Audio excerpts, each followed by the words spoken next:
여러분, 축복이 저주가 될 수 있다는 사실을 아십니까? 좋은 말로 축복을 하는데 그게 어떻게 저주가 될 수 있냐고요? 오늘 본문에서 이렇게 말씀합니다. 이른 아침에 큰 소리로 자기 이웃을 축복하면 도리어 저주같이 여기게 되리라.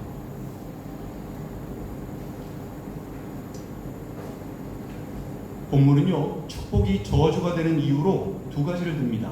이른 아침과 큰 소리. 이른 아침이라고 하면 축복하는 타이밍이겠지요. 큰 소리로 하면 축복하는 방식이겠습니다. 즉, 축복의 내용이 문제가 아니라 축복의 타이밍과 방식에 문제가 있음을 말씀하는 것이겠습니다. 이른 아침에 큰 소리로. 성경적으로요, 이른 아침은 사람이 아직 준비되지 않은 시간, 마음이 열리지 않은 시간을 의미합니다. 이웃은 아직 잠에서 깨어나지도 않았고 마음의 문도 열리지 않은 상태이고 어떤 말을 받아들일 여유도 없는 상태이고 받아들일지 말지의 선택권조차 없는 무방비한 상태이겠습니다. 그런 상태에 있는 사람에게 아무리 좋은 말이라고 할지라도, 아무리 신앙적인 말이고 아무리 축복의 말이라고 할지라도 듣는 상대의 상황을 고려하지 않고 무작정 던지는 말이라면 과연 듣는 사람이 그 말을 축복으로 받아들일 수 있을까요? 아니지요. 그건 축복이 아니라요, 오히려 폭력이 되겠고 상대방에게 상처가 될 수 있겠습니다. 그것도 큰 소리로 한다고 생각해 보십시오. 여기서 말하는 큰 소리는 단순히 높은 데시벨을 나타내는 것이 아닌데요, 성경에서 큰 소리라고 하는 것은 자기 확신, 자기의, 자기의 옳음을 통하여서 상대방에게 자신을 나타내려는 태도라고 할 수 있겠습니다. 누가 이런 자세에서 나오는 큰 소리를 축복으로 받을 수 있을까요? 아무리 아름다운 음악이라 할지라도 그 음악을 이른 아침에 큰 소리로 마음이 열리지 않는 시간에 틀어놓으면 그게 아름다울까요? 아니죠. 잠을 방해하는 소음으로 들리지 않겠습니까? 그런데 아름다운 음악도 아니고 그냥 큰 소리라니, 그것도 자기 확신과 자기 의에 차서 자신을 나타내려고 하는 그 태도로 하는 말이라니, 그 말의 내용이 아무리 좋은 말이고 아무리 선한 말이고 아무리 축복의 말이라고 할지라도 그 큰 소리로 하는 말이 상대방에게는 축복으로 과연 들릴까요? 아니겠지요. 오늘 본문 말씀처럼요, 듣는 사람이 그 말을 저주로 받아들입니다. 그게 오늘 본문 말씀인 겁니다. 예수 믿고 구원받으세요. 예수 천당 불신지요. 예수 믿고 천국 가세요. 누군가 사람들에게 조용한 공공장소에서 큰 소리로 외쳤다고 생각해 보십시오. 틀린 말 아니지요. 맞는 말이지요. 구원받고 천국 가라는 축복의 말이지요. 근데 그 말이요, 마음의 문도 열리지 않은 상태에 있는 사람들, 받아들일 여유가 전혀 없는 사람들, 선택권 없이 무방비 상태에 있는 사람들, 그것도 그 사람들에게 큰 소리로 외쳐진다고 생각해 보십시오. 듣는 사람들이 그 말을 축복으로 들을까요? 아닙니다. 그 말을 저주로 듣게 되는 것입니다. 만약 듣는 사람이 참다 못해서 듣기 싫다고 목소리를 높이면 어떻게 될까요? 그리고 말을 하는 사람이 그 말을 듣고도 멈추지 않고 계속해서 오히려 더 큰 소리로 외쳐대면 어떻게 될까요? 언쟁이 나겠지요. 싸움이 나겠지요. 아마 말하는 본인은 복음을 전하다가 고난을 받는 것이라고, 의를 위하여 핍박을 받는 것이라고 생각하겠지요. 근데요, 가만히 그 속을 들여다보면요, 그 정체가 사명을 위장한 자기 의와 자기 만족일 가능성이 높습니다. 내가 이렇게 신앙적인 사람인데, 내가 이렇게 주님을 전하다가 사명을 감당하다가 고난을 받는데, 내가 이렇게 의를 위하여 핍박을 받는데 주님께서 칭찬해 주실 거야, 하늘에서 내 생각이 너무 클 거야 라고 본인은 생각하는 것이겠습니다. 다른 사람들은 어쨌든 자신만 할 일을 하고 자신만 의무를 다하고 자신만 상급을 받으면 그만이라는 생각, 여러분, 이거는 철저히 이기주의적인 생각입니다. 그런 사람들이 아마 붙들고 있는 말씀은 이 말씀일 겁니다. 디모데후서 4장 2절 말씀. 너는 말씀을 전파하라. 때를 얻든지 못 얻든지 항상 힘쓰라. 범사에 오래 참음과 가르침으로 경책하며 경계하며 권하라 일 텐데요. 너는 말씀을 전파하라. 때를 얻든지 못 얻든지 항상 힘쓰라. 이 말씀으로 인해서 상대방의 상태를 무시한 채 무작정 말씀을 던지는 것이겠습니다. 네, 과연 이 말씀이 그런 뜻일까요? 또 자신이 때를 얻든지 못 얻든지 말씀을 전하면 나머지는 본인이 사람을 변화시키지 못하니까 나머지는 성령께서 역사하셔서 상대방을 변화시킬 것이라고 생각하는 것일 텐데요. 과연 그 생각이 맞을까요? 그렇다면요, 만약 그 상대방이 변하지 않는다면 내 잘못이 아니라 상대방을 변화시키지 못한 성령님의 잘못이겠네요. 자신은 자신의 임무를 다 했고 할 일을 다 했으니까 나머지는 성령님의 몫인데 성령님의 역사하심이 부족하셔서 상대방을 변화시키지 못한 것이겠네요. 성령님 책임이겠네요. 아니지요.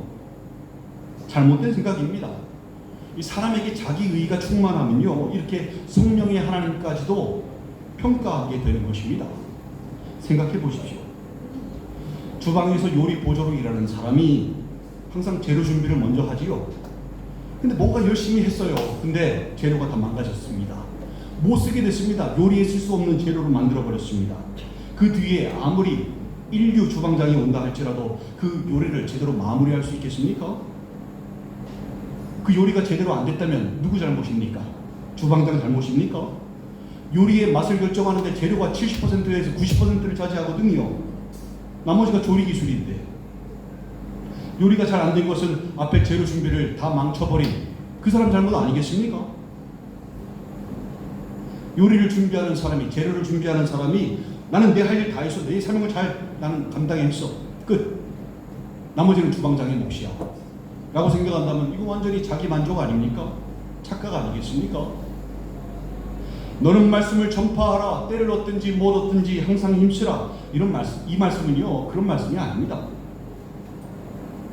말씀을 전하는 데 있어서 사람에게 조금 무례해도 된다는 뜻으로, 무례해도 상관없다는 뜻으로 무례함의 면허가 되는 말씀으로 받아들여서는 안 되는 것입니다. 오히려 그 반대에 가깝습니다. 먼저 때를 얻든지 못 얻든지 라는 구절에서 많이 오해를 하는데요, 이거는 상대방에게 적용되는 말씀이 아니라 우리 자신의 태도에 대한 말씀입니다. 즉 상대방이 때를 얻든지 못 얻든지 상대방의 상황, 형편, 상태를 전혀 고려할 필요 없이 말씀을 전하라는 뜻이 아니라 우리가 때를 얻든지 못 얻든지, 즉 우리가 편할 때, 우리가 내킬 때, 우리 자신의 신앙을 좀 표시하고 싶을 때 그때만 좀 신앙생활 하는 것처럼 굴지 말라는 것입니다. 신앙인으로서 가져야 하는 자세에 대한 말씀이지 무분별한 방법으로 수단과 방법을 가지고 상대에게 말씀을 던지라는 뜻이 아닌 것입니다. 이 말씀을 가만히 보면요, 그 말씀 안에 이미 상대에 대한 배려가 들어가 있습니다. 범사에 오래 참음과 가르침으로 경책하며 경계하며 권하라 라고 말씀하지요. 범사에 오래 참음과 가르침으로 권하라 라고 말씀하지 않습니까? 이 구절이요, 무작정 말씀을 던지라고 해석하는 오해의 여지를 완전히 차단합니다. 오래 참음이라는 것은 상대의 상태, 성장 속도, 상처, 저항을 감안하라는 뜻이고요. 가르침으로는 감정적인 공격이나 일방적인 선포가 아니라 상대방이 납득할 만큼 하라는 말씀인 것입니다. 만약 상대를 고려하지 않고 그냥 던지는 말을 하면 오래 참을 이유도 없죠. 참을 이유가 뭐가 있습니까? 말씀만 던지면 되는데 가르칠 필요도 없지요. 전혀 고려할 필요가 없지요. 따라서 디모데후서 4장 2절 말씀의 핵심은요, 상대방을 배려하지 말고 아무 때나 말씀을 전파하라 라는 뜻이 아니라 네 사정에 따라, 환경에 따라, 상황에 따라 변수를 두고 신앙생활하지 말고 그때만 따라서 말씀을 전하는 척하지 말고 늘 삶을 통하여, 너희들의 삶을 통하여 말씀을 전파하되 다른 사람을 향한 태도는 끝까지 사랑과 인내로 하라 라는 말씀인 것입니다. 여러분, 신앙적인 말이요, 상대방에게는 가장 상처가 되고 저주가 될 수 있다는 사실을 깨달으셔야 합니다. 말씀을 인용하면서 기도를 해준다고 하면서 신앙적인 언어를 사용하면서 하는 모든 말들이요, 상대방에게는 상처가 될 수 있는데요, 믿음이 약해서 그래. 힘들어도 감사해야 돼. 네가 자꾸 짐짓 죄를 지어서 그래. 네가 기도를 안 해서 그래. 라고 얘기를 합니다. 가만히 생각해 보십시오. 이 말 틀린 말은 아니죠. 예. 결국 따지고 보면 그냥 잘 되라고 하는 축복의 말 아니겠습니까? 위로의 말 아니겠습니까? 말 자체는 다 맞는 말이겠지만 사실 이 말로 인해서 상대방은 그 말을 축복으로 받아들일까요? 아니요. 더 힘들어지고 마음이 더 무너집니다. 입장을 바꿔서 한번 생각해 보세요. 여러분이 지금 큰 실패를 겪는다고 생각해 보십시오. 사업에 실패했습니다. 가족 문제가 너무 심각해서 진짜 한숨이 나옵니다. 건강 문제로 힘들어합니다. 환경과 상황에 어려움이 생겼습니다. 여러분이 그런 상황이 있는데 그런 여러분들에게 누군가 신앙적인 말, 위로의 말이랍시고 이런 말을 한다고 생각해 보십시오. 다 하나님의 뜻이고 다 하나님의 은혜예요. 어려움이 있을 때도 힘든 일이 있어도 감사해야 돼요. 그래야 하나님께서 시간이 지나 다 회복시켜 주세요. 그게 신앙이고 그렇게 살아야 해요. 그게 하나님의 다 은혜예요.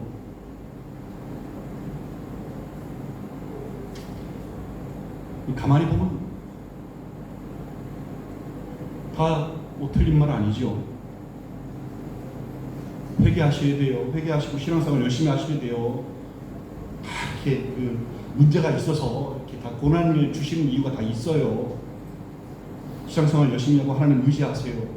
틀린 말은 아니죠. 신학적으로도 맞는 말이겠습니다. 근데 여러분, 아직 여러분의 눈물은 마르지 않았고 사실 여러분의 마음은 하나님께 한편으로는 항의하고 싶은 마음이 있지 않습니까? 왜 이런 일을 제가 겪게 하십니까? 라는 약간 마음이 풀리지 않는 마음이 있지 않습니까? 근데 거기에다 대고 축복을 한답시고 위로를 한답시고 이런 말을 하게 되면 그거 위로가 되겠습니까? 축복이 되겠습니까? 여러분들이 그것을 그 위로와 축복으로 받아들일 수 있으시겠습니까? 아니지요. 뭐로 받아들이겠습니까? 저주로 받아들입니다. 저주로. 욥의 친구들 아십니까? 욥의 친구들이 하나님께 책망받은 이유가 바로 이것입니다. 욥기를 읽어보십시오. 고난받는 욥의 옆에서 욥의 친구들이요 한 말들을 가만히 보면요 다 맞는 말이고 다 신학적으로 옳은 말들입니다. 잘못된 것이 없어 보이는 말입니다.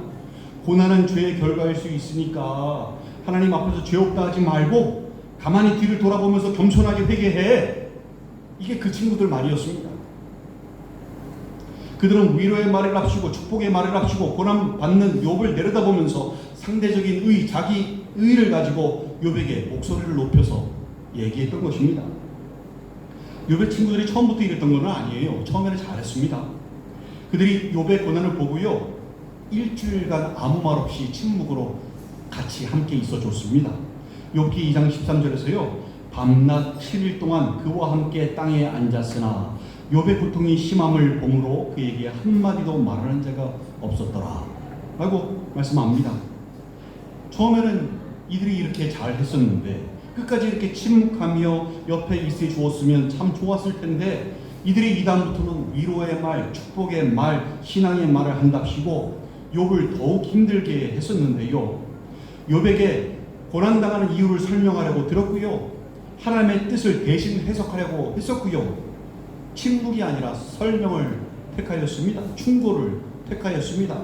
물론 축복의 형식을 빌려서 얘기를 했습니다. 예를 들어서 욥기 8장 7절 네 시작은 미약하였으나 네 나중은 심히 창대하리라 라는 말씀.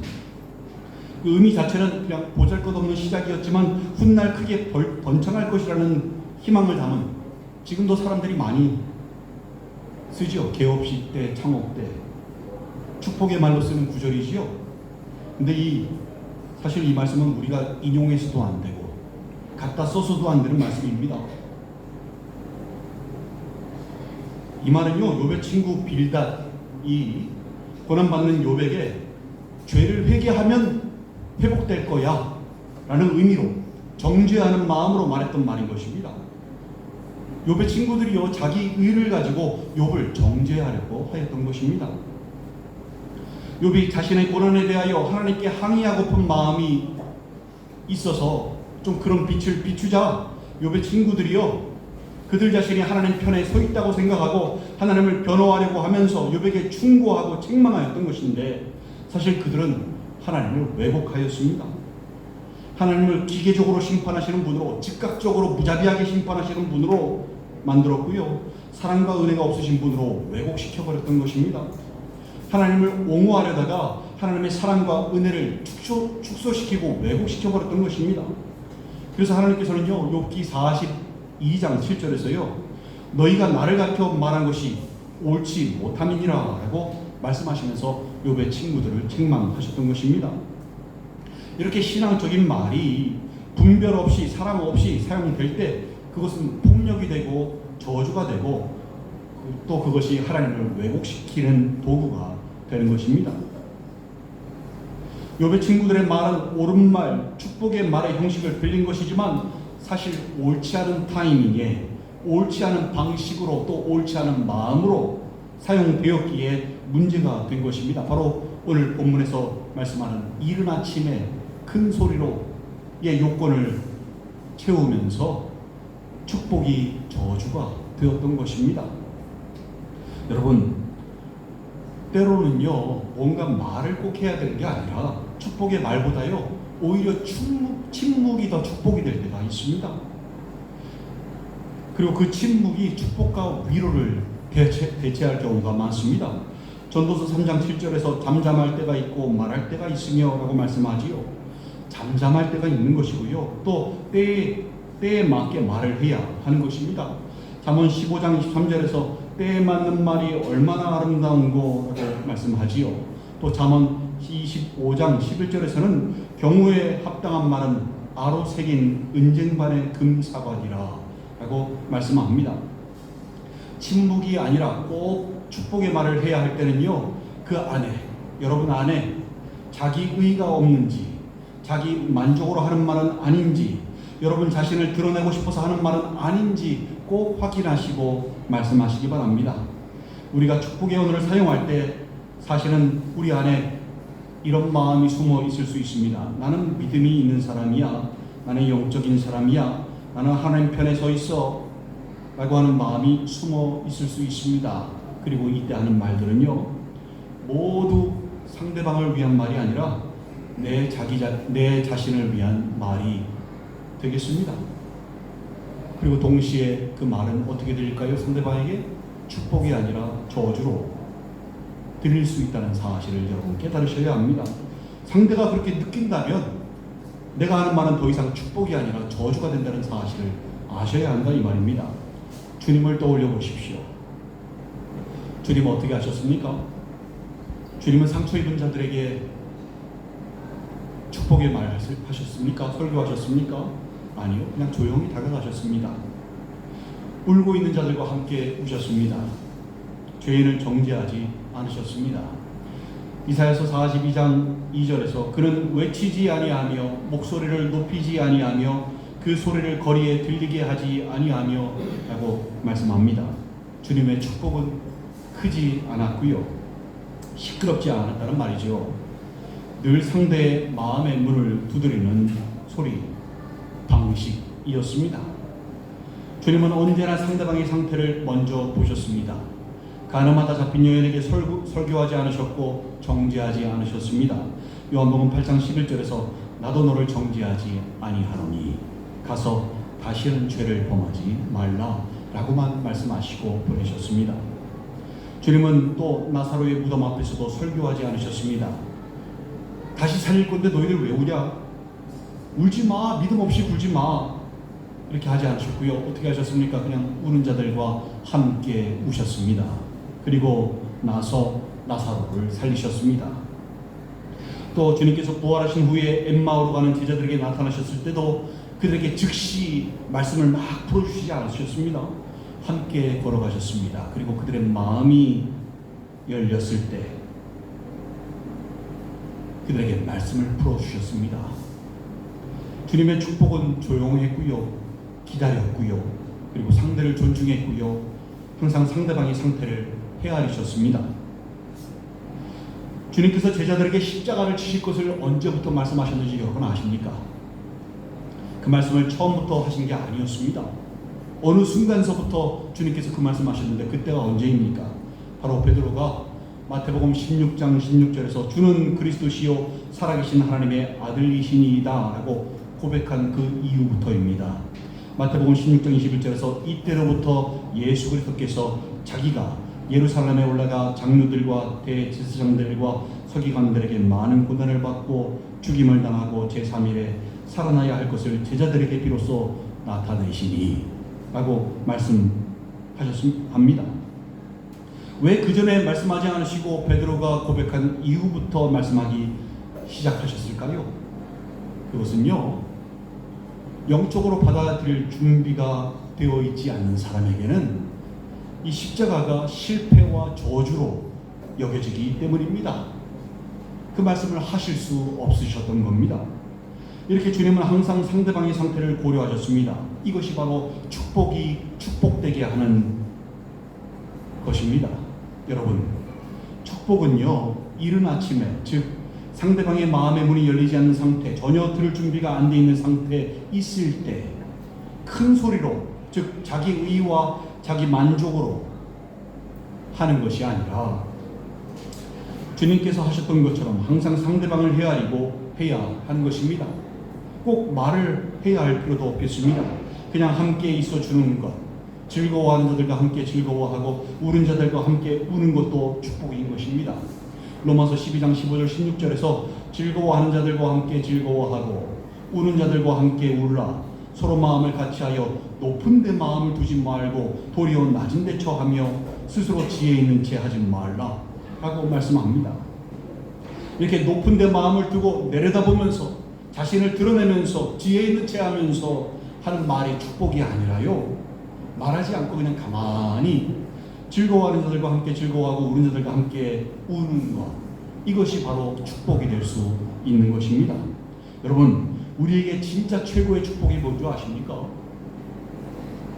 바로 주님께서 우리와 함께 하시는 것, 그 자체가 최고의 축복인 것입니다. 주님께서 우리와 함께 하시며 함께 즐거워하시고 함께 우십니다. 우리의 연약함을 아시고 성령님을 통해서 우리의 간구함을 들으십니다. 로마서 8장 26절 27절에서 이와 같이 성령도 우리의 연약함을 도우시나니 우리는 마땅히 기도할 바를 알지 못하나 오직 성령이 말할 수 없는 탄식으로 우리를 위하여 친히 간구하시느니라. 마음을 살피시는 이가 성령의 생각을 아시나니 이는 성령이 하나님의 뜻대로 성도를 위하여 간구하심이라 라고 말씀하십니다. 주님은 우리의 마음을 살피십니다. 헤아리십니다. 그리고 함께 하십니다. 이게 최고의 축복인 것입니다. 성경을 가만히 보면요, 하나님께서 복을 주실 때요, 어떤 말씀 하는 줄 아십니까? 내가 너와 함께 하리라. 이게 최고의 축복이기 때문에 내가 뭐 해줄게 이게 우리는 축복으로 받아들이지요. 근데 하나님께서의 최고의 축복으로 생각하시는 것은 함께 하시는 것입니다. 내가 너를 떠나지 아니하리라. 이게 하나님의 축복인 것입니다. 이 말씀이요, 성경 읽어보세요. 곳곳에 나옵니다. 끊임없이 나옵니다. 뭔가 시시한 복처럼 느껴지지만 아닙니다. 이거 시시한 복 아닙니다. 이거야말로 우리가 누릴 수 있는 최고의 복인 것입니다. 이 이상의 복이 없습니다. 그냥 세상을 다 갖는 것보다 더 큰 복입니다. 온 세상을 지으신 하나님이 함께 하시는데, 창조주 하나님께서 나와 함께 하시는데 더 이상 뭐가 필요하고 뭐가 부족하단 말입니까?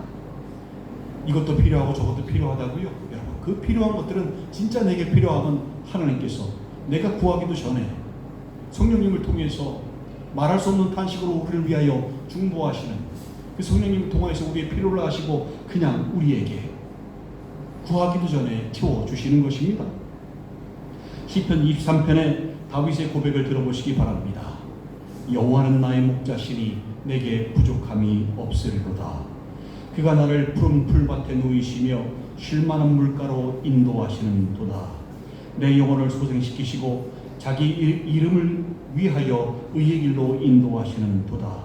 내가 사망의 음침한 골짜기로 다닐지라도 해를 두려워하지 않을 것은 주께서 나와 함께 하심이라.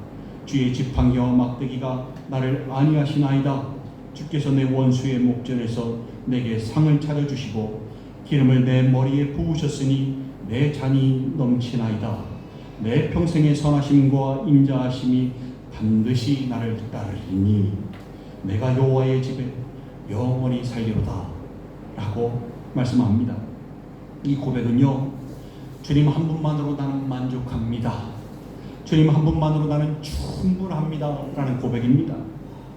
생활이 어려워도, 여러 장애물이 있어서 힘들고 어려워도, 안전이 보장되지 않는 사망의 음침한 골짜기로 다닌다 할지라도, 고난이 있다고 할지라도, 핍박이 있다 할지라도 세상으로 만족함을 얻지 아니하고 주님 한 분만으로 나는 만족하고 주님 한 분만으로 나는 충분합니다 라는 신앙 고백인 것입니다.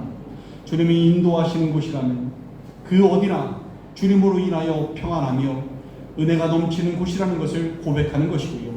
주의 지팡이와 막대기가 아니하시니 나를 주님의 품 안에서 빼앗을 자가 아무도 없을 것임을 고백하는 것입니다. 주님 품 안이 천국이기에 이 땅에서도 천국을 살며 죽어서도 영원히 천국을 살게 되니 내가 여호와의 집에 영원히 살리로다 하는 고백이 바로 시편 23편의 고백인 것입니다. 하나님과 함께하는 사람은요, 이 복을 자연스럽게 누리게 되어 있는 것입니다.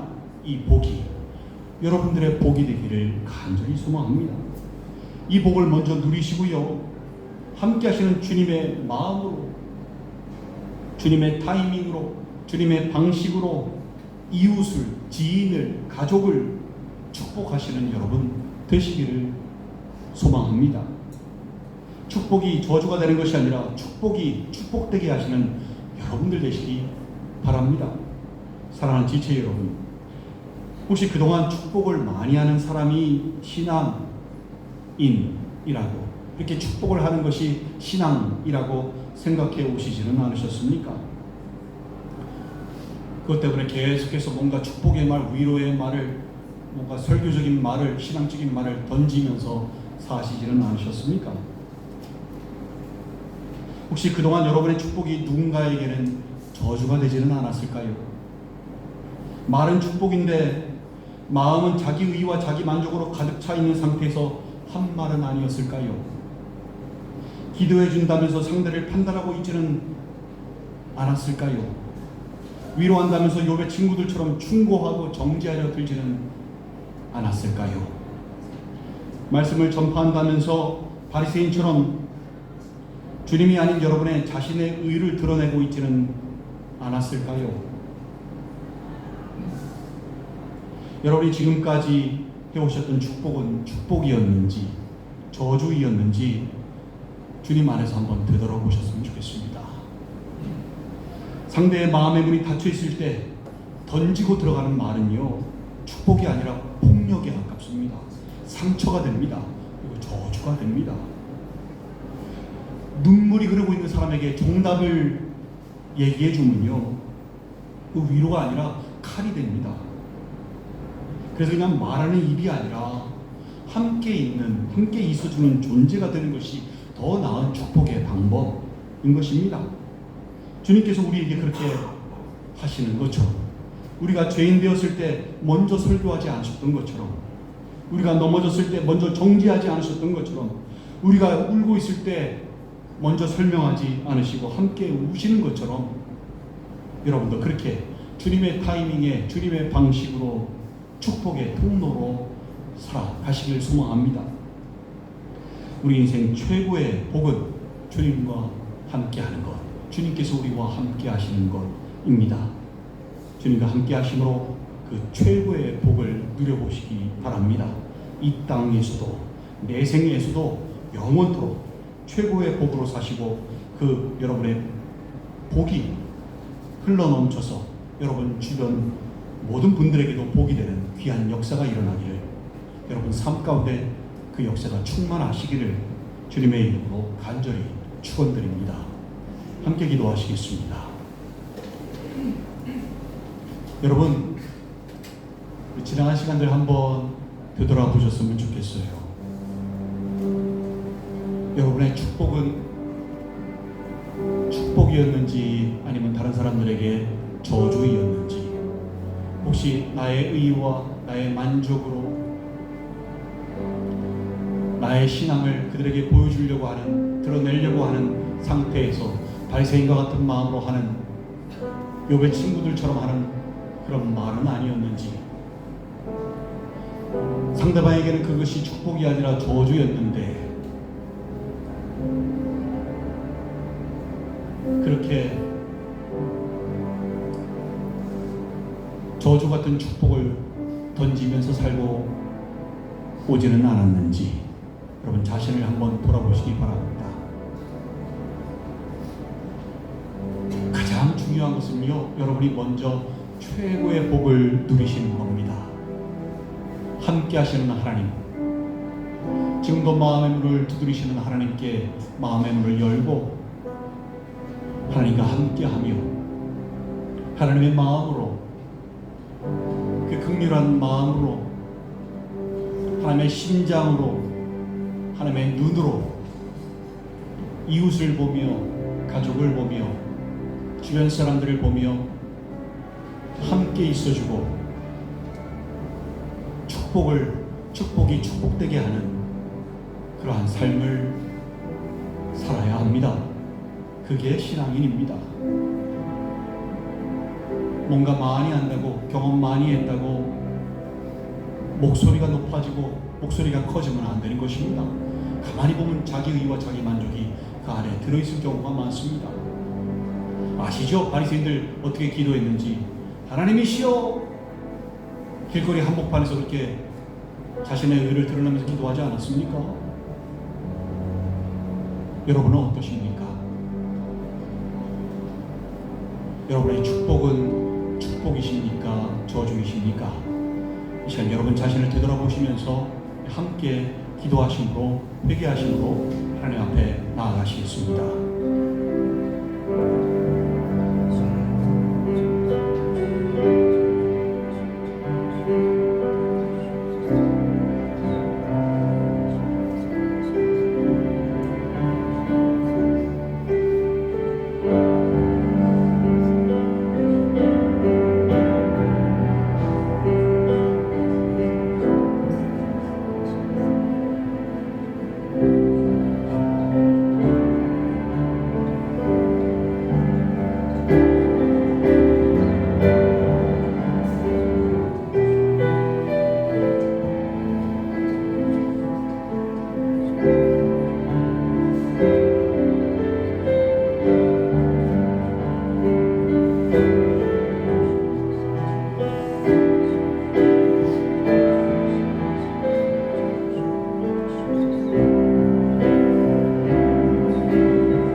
저희를 지나간 시간들을 되돌아보며 온전치 못한 모습들 회개하며 이제는 말보다 마음으로 축복하는, 말보다 마음으로 위로하는 주님의 타이밍과 주님의 방식으로 살아가는 신앙인 되고자 기도드렸습니다. 저희들 참으로 부족하고 연약합니다. 그래서 성령님의 사역을 돕기보다는 방해하고 오히려 복음의 문을 닫아버리고 오히려 믿지 않는 사람들에게 더욱 반감을 가지게 만드는 저희의 삶을 통해서 그러한 안 좋은 영향력이 비춰질 때가 있었습니다. 용서하여 주시고 이제는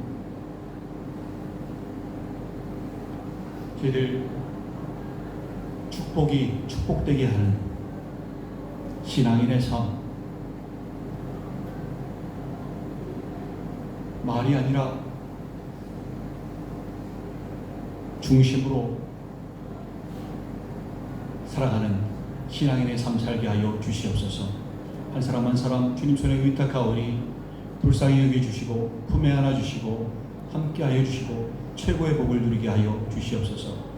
감사드리며 예수님의 이름으로 축복하며 기도 올리옵나이다. 아멘.